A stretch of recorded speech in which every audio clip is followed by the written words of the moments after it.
Olá! Hoje eu quero falar sobre como nós podemos mudar a nossa realidade. Nós sabemos que nós temos uma programação feita previamente e nós temos a nossa realidade, o que acontece no nosso dia a dia. E nós estamos constantemente reagindo ao que nos acontece. Nós somos seres reativos. As coisas vão se apresentando na nossa vida e é o que a gente chama de realidade e nós vamos reagindo de acordo com a nossa programação. A gente não consegue mudar as pessoas, a sociedade, a gente não pode mudar nada que é externo. A única coisa que nós podemos mudar é a nossa percepção, a forma que nós percebemos as coisas que se apresentam. Os mesmos estímulos trazem reações diferentes nas diferentes pessoas. Então, como você sair dessa programação que às vezes não está tão legal, que não está trazendo resultados tão bons na sua vida? Para isso, é muito importante você conhecer as regras da mente. É isso mesmo, a mente tem regras e elas são basicamente 7 e hoje eu vou falar sobre isso. Todo pensamento causa uma reação física. Isso é bem fácil de perceber. Quando você pensa naquela pessoa que você tanto ama, você sente borboletas no estômago. Quando você sente aquela raiva terrível, você sente o estômago ardendo de raiva. Ou quando você passa aquela grande vergonha, você fica vermelho. Todas essas são reações físicas a reações emocionais, a pensamentos. Então, constantemente, nós somos afetados pelas nossas emoções. Durante muito tempo, isso foi negado. Até a medicina, as ciências acabaram dividindo a gente em mente e corpo. Mas hoje é muito bem aceito que não existe essa dicotomia. Nós somos seres únicos. E sendo únicos, a emoção atinge a nossa parte física. Uma emoção constantemente sentida vai gerar também reações físicas constantes.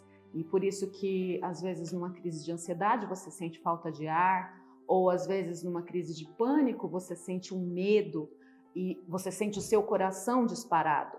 Todas são reações físicas para reações emocionais. O que é esperado tende sempre a ser realizado. Você já deve ter conhecido aquela pessoa que está constantemente doente, está constantemente esperando o pior e fatalmente o pior sempre acontece. Você já deve conhecer algum médico, você pode perguntar para conhecidos exatamente sobre isso, que aquele doente que espera que vai piorar, ele acaba piorando. E às vezes uma pessoa num quadro considerado muito crítico, mas com uma atitude mental mais positiva, ela consegue o que a gente chama de milagre. E isso é muito bem aceito na parte médica, né? Os médicos falam constantemente dessa atitude positiva dos pacientes, mas é mais difícil as pessoas aceitarem quando a gente passa isso para outras áreas da vida. Se você espera uma coisa negativa, você vai conseguir aquilo, porque é naquilo que o seu subconsciente bota o foco. Por exemplo, aquela mulher do dedo podre, ou o homem do dedo podre, não vamos ser, né, machistas, os dois que têm aquele relacionamento constantemente e a pessoa tem aquela crença de que é assim que a vida é, porque é isso que ela experimenta na vida dela. Então, a partir do momento que você põe o foco nisso, é isso que você vai conseguir. Então, aquilo que você bota foco tende a se tornar a sua realidade. A imaginação é mais poderosa do que o conhecimento quando se trata da mente. A imaginação é mais poderosa do que a racionalidade quando se trata da mente subconsciente. Isso é fácil de observar. Quando, não importa quantas vezes você diga para sua amiga que aquele rapaz não é tão legal, ela só vai ter olhos para o que ele é de bom e para o quanto ela o ama, o quanto ela está apaixonada por ele. E da mesma forma, funciona, por exemplo, com futebol, política, essas coisas falam com as nossas paixões. Então, a partir do momento que você fala com a emoção, a racionalidade não consegue intervir. Por isso, tantas brigas a respeito de paixões ou de opiniões que apenas poderiam ser diversas. As pessoas tomam aquilo, às vezes, até como uma coisa pessoal, porque aquilo é uma coisa que desperta uma grande emoção nela. Ao mesmo tempo, nós podemos falar de pessoas que caem em golpes. Não é que aquela pessoa é ingênua ou aquela pessoa é menos inteligente do que você. Ela simplesmente estava dominada por uma emoção. Foi na emoção que o estelionatário a enganou. Então, dessa forma, ele consegue burlar toda a racionalidade da pessoa. E depois que aquilo passa, que a pessoa volta para o racional, fala: como que foi que eu caí naquilo? Então, quem te enganou, na verdade, foi sua emoção. Uma vez que um pensamento, uma crença está instalada na sua mente subconsciente, ela só será substituída depois que outra maior ou mais forte surgir. E pensa nisso, quantas crenças nós temos, quantas coisas nós acreditamos e que não nos trazem realmente coisas boas, ou outras que são crenças muito positivas, mas vamos falar das que não são tão legais, que não são tão boas. A gente nem pensa em se livrar delas, e a gente tem várias. Muitas pessoas chegam com as mais diversas crenças, como ganhar dinheiro é muito difícil, qualquer pessoa na minha situação também se sentiria deprimido, ou minha família toda doente, eu vou terminar minha vida doente, pobre que nasce pobre vai morrer pobre. Então, são várias crenças negativas que vão se formando e que vão formando a nossa realidade, porque é nisso que a gente acredita. E a gente só muda a partir do momento que essa crença negativa for substituída por outra. A quinta regra é: cada sugestão aceita torna mais fácil que a sugestão seguinte seja aceita também. Um exemplo fácil da gente perceber é, se você chegar no seu trabalho hoje, alguém falar assim: nossa, você está tão abatido, você está doente. E você fala: não, dormi bem. Aí passa um tempo, aí você vai tomar o seu café, aí a moça do café fala: nossa, você está tão branco, está acontecendo alguma coisa com você? Imediatamente, aquilo começa a entrar no seu subconsciente, você começa a se sentir mal e a pensar, ter aqueles pensamentos em relação àquilo. E você começa realmente a ficar doente. Aquilo realmente vai se tornando verdade.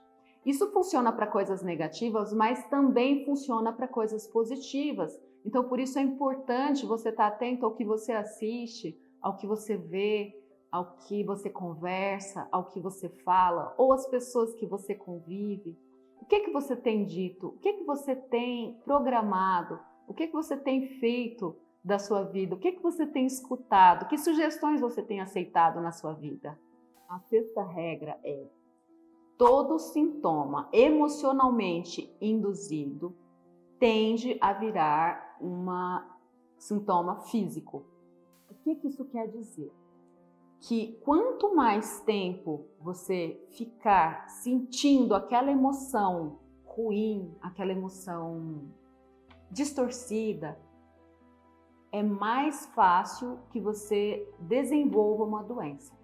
Por exemplo, se você está num meio extremamente estressante, um trabalho estressante, ou insatisfeito, ou tendo grandes pressões na sua vida pessoal, você começa a ter muita raiva.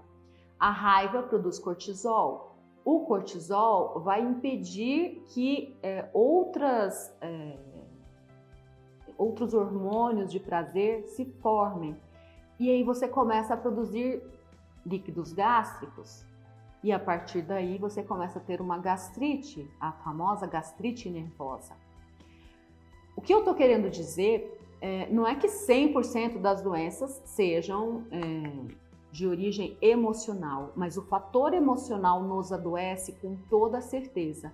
Quanto mais tempo você se mantiver nesse pensamento torto, nesse pensamento que te faz sofrer, mais o seu corpo vai sofrer. E a 7ª e última regra: quanto maior o esforço consciente, menor a resposta subconsciente. Você já deve ter estado nessa situação. Você querer lembrar do nome de uma atriz, de um filme, e quanto mais você tentava buscar aquilo, menos você tinha aquela resposta.